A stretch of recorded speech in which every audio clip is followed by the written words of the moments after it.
तो यहाँ वाराणसी केस को लेकर के, ज्ञानवापी केस को लेकर के बहुत बड़ा फैसला। व्यास जी के तहखाने में पूजा पाठ की इजाजत मिल गई है। जिला जज की अदालत ने यह फैसला सुनाया है। अफसोस का मुकाम है ये। और मोदी के दौर में हिंदुत्वा कुव्वतें अब भी मुसलमानों के मजहबी मुकामात की मुसलसल आपको पता है कि तोड़ फोड़ कर रही हैं।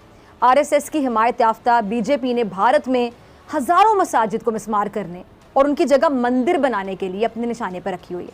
मेरे ख्याल से ये चीज़ गलत है। मस्जिद जहाँ पर मुसलमानों ने बेसिकली नमाज पढ़नी है और वहाँ पर अजान दी जानी है, तो उस अजान के दौरान अगर जो हिंदू हैं उनकी जब वो वहाँ पर वो अपनी पूजा कर रहे हैं, वो वहाँ पर जो उनके बोले जाने कलमात, उसकी वजह से वो जो हमारी नमाज के डिस्टर्बेंस हो गई है। ज्ञानवापी केस पर बहुत बड़ी अपडेट आ रही है। तहखाने में पूजा की इजाजत मिल चुकी है। जिला कोर्ट ने पूजा की इजाजत दी है। व्यास परिवार को पूजा की इजाजत फिर से मिल चुकी है। और बड़ी ज्यादती हुई है वो ये है कि ये हिंदुत्व का किस्सा जो है वो हावी नजर आता है आपको अदालतों में भी और एडमिनिस्ट्रेशन में भी। इस किस्म के एक्शन नहीं लेने चाहिए करना कि ये रुक जाएगा वहां पे जहां पे पूरा निजाम जो है वो हिंदू मेजॉरिटेरियनिज्म की तरफ चला गया है, वहां ये पॉसिबल नहीं है, ये तवक्को नहीं रखनी चाहिए। हाँ, अलबत्ता इंटरनेशनल कम्युनिटी बड़ा दबी जबान से जिक्र जरूर करती है कि जी भारत में अब ह्यूमन राइट्स वायलेशन बहुत ज्यादा हैं, भारत में ये एक्सट्रीमिज्म बहुत आ गया है, रिलीजियस एक्सट्रीमिज्म, और ये बातें हो रही हैं। लेकिन आप देखिए कि कितनी मुनाफत और मुफादात की सियासत है। खुलकर इसलिए नहीं कि आप रिसेंटली देखिए कि पेंटागन की अपने एक थिंक टैंक है जो कि इन चीजों को स्टडी करते हैं। उन्होंने रिकमेंड किया कि भारत के ऊपर सैंक्शंस लगनी चाहिए फौरी तौर पे, क्योंकि वहां पे 9 महीने के अंदर 305 हमले हुए हैं इनके चर्चेस के ऊपर, गिरजाघरों के ऊपर। तो वो जो 305 हमले में वो मुसलमानों पे जो बहुत अरसे से जुल्म हो रहा है उस पे नहीं वो जागे, लेकिन क्रिश्चियंस का किस्सा हुआ तो वो जागे। लेकिन उसके बावजूद आप देखिए कि अमेरिका ने अपनी मसलियतों के बावजूद उनके ऊपर ना सैंक्शंस लगाई, ना ही उनको उस कैटेगरी में डाला, और खामोश बैठे हुए हैं सिर्फ इस वजह से कि भारत के साथ इस वक्त मफादात वाबस्ता हैं एशियन पेवट के नुक्ता निगाह से चाइना के खिलाफ। तो ये मुनाफकत जब तक रहेगी ये चीजें इसी तरह होती रहेंगी, क्योंकि जिन मुल्कों ने इंसाफ नाफिज करना है यूनाइटेड नेशन के जरिए या अदरवाइज, वो बिल्कुल टोटली मुनाफकत पे और बेइज्जती पे उतरे हुए हैं। वहाँ पे हिंदू जिस तरह से रहते हैं, मतलब इंडिया है ना सेकुलर कंट्री है वैसे तो, लेकिन क्या वैसे ही मुस्लिम रहते हैं? नहीं, ऐसा बिल्कुल भी नहीं है, क्योंकि जो वहाँ के हिंदूज़ हैं उनके लिए जो वहाँ के राइट्स वो बहुत ज़्यादा हैं, और जो हम मुस्लिम लोग हैं जो कि वहाँ पर जो बेसिकली मुस्लिम रहते हैं वो वैसे उतना आज़ाद अपनी रवायात को या रसूमात को नहीं अदा करते जैसे हम बेसिकली पाकिस्तान के अंदर करते हैं। तो यहाँ पर हिंदू खुश है? यहाँ पर हिंदू इस सेंस में ये है कि हम जैसे कि वहाँ के मुसलमानों को ट्रीट किया जाता है, यहाँ के हिंदुओं को नहीं किया जाता।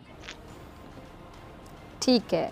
अच्छा, वही सवाल जना साहब की जो आलमी बरादरी है, मतलब सब देखते हुए अंधी बनी हुई है, सब जानते हुए अनजान बने हुए हैं, सब सुनते हुए बहरे बने हुए हैं, ज़बान रखते हैं, ताकत रखते हैं, बात कर सकते हैं, लेकिन फिर भी गूंगे बने हुए हैं।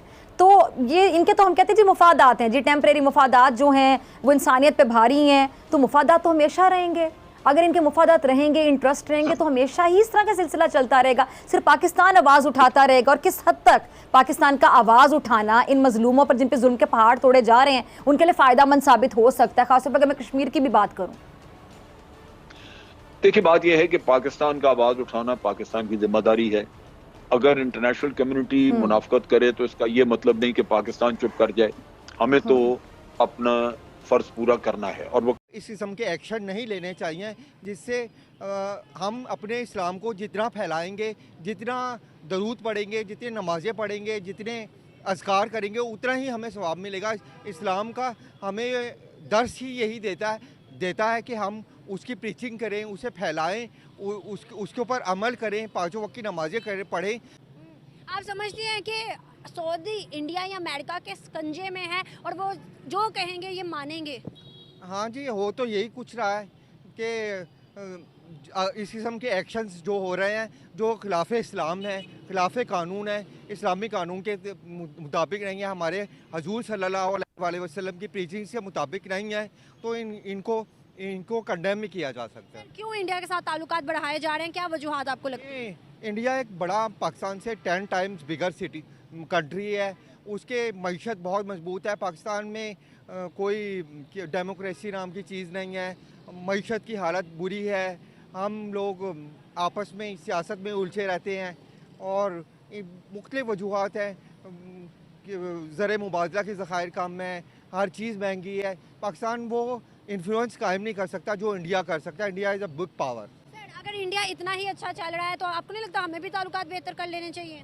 हमें भी हमें हमारा तो वो अजली दुश्मन है, कश्मीर पे कब्ज़ा करके बैठा है, मुसलमानों पे जुल्म कर रहा है। जो मुसलमान वहाँ पे रह रहे हैं वो दिल्लत से भी बुरी ज़िंदगी गुजार रहे हैं, उन्हें मारा पीटा जाता है, गाय का गोश्त खाने पे जान ले ली जाती है। वो लोग अपने आप को मुसलमान जाहिर नहीं करते, हिंदू जाहिर करते हैं। मुसलमानों की वहाँ बहुत बदतर सूरत हाल है, बदतरीन सूरत हाल में है। हम इंडिया से कैसे ताल्लुकात बहाल कर सकते हैं? अगर ये सारी चीजें जो आपने बताई हैं, हाँ। सर जो आपने चीजें बताई हैं, ये सऊदी को दुबई को क्यों नहीं नजर आती? देखिए, हर एक के मुल्क के अपने अपने इंटरेस्ट होते हैं, हर मुल्क की अपनी अपनी फॉरेन पॉलिसी होती है, इंटरेस्ट होते हैं। अब दुबई एक अलहदा स्टेट है, तो वो अपने मुताबिक जो उन्हें बेहतर समझ आता है वो उस पर अमल करते हैं। अगर इतना जुल्म हो रहा है तो पाकिस्तान ने कभी एक्शन क्यों नहीं लिया? यूएन के अंदर सिर्फ स्टेटमेंट रखते हैं, बात रखते हैं, उसके अलावा कभी कुछ कर क्यों नहीं सके? और यूएन के अंदर कौन सी हमारी सुनी जाती है? हम क्या कर सकते हैं? हमारी मईशत की हालत, सियासी हालत देख लें। अगर हम कश्मीर को आज़ाद करवाने की कोशिश करते हैं, हम अपने कंट्री खो जाएंगे। हम कमज़ोर हैं और क्या नाम है, कमज़ोर मुल्क किसी की आंखों में आंखें डाल के बात नहीं कर सकता। अगर हमें पता है कि हम कमज़ोर हैं, हम इस टाइम मुकाबला करने की सिचुएशन में नहीं है, तो आपको नहीं लगता हिंदू मुस्लिम ये सारी चीज़ों को एक साइड रख के मोशियत पे पहले काम कर लेना चाहिए? अपने नेबर जितने ममालिक हैं उनके साथ ट्रेड अच्छी कर लेनी चाहिए। सबसे पहले तो कोई हुकूमत आए, किसी को इलेक्शन लड़ने दिया जाए। सिलेक्शन हो रही है, अब क्या कहा जा सकता है कि अब मैं कुछ बोलना नहीं चाहता कि स्टैब्लिशमेंट का क्या किरदार है। You know better than me.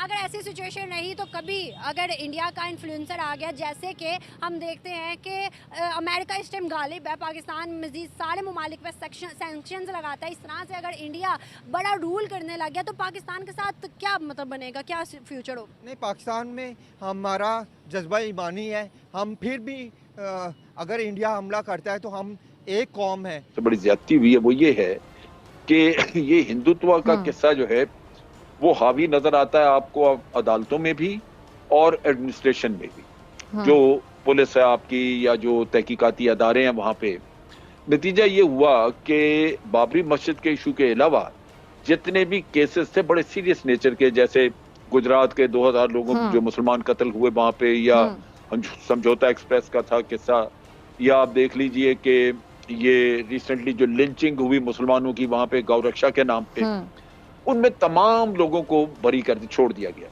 और वो एक नेक्सस था कि पुलिस जो है वो एविडेंस सामने नहीं लाती और जज तैयार बैठा होता है, वो एविडेंस मांगते नहीं है, और नतीजा ये कि तमाम हिंदू जिन्होंने कत्ल किए मुसलमान वो छूट गए।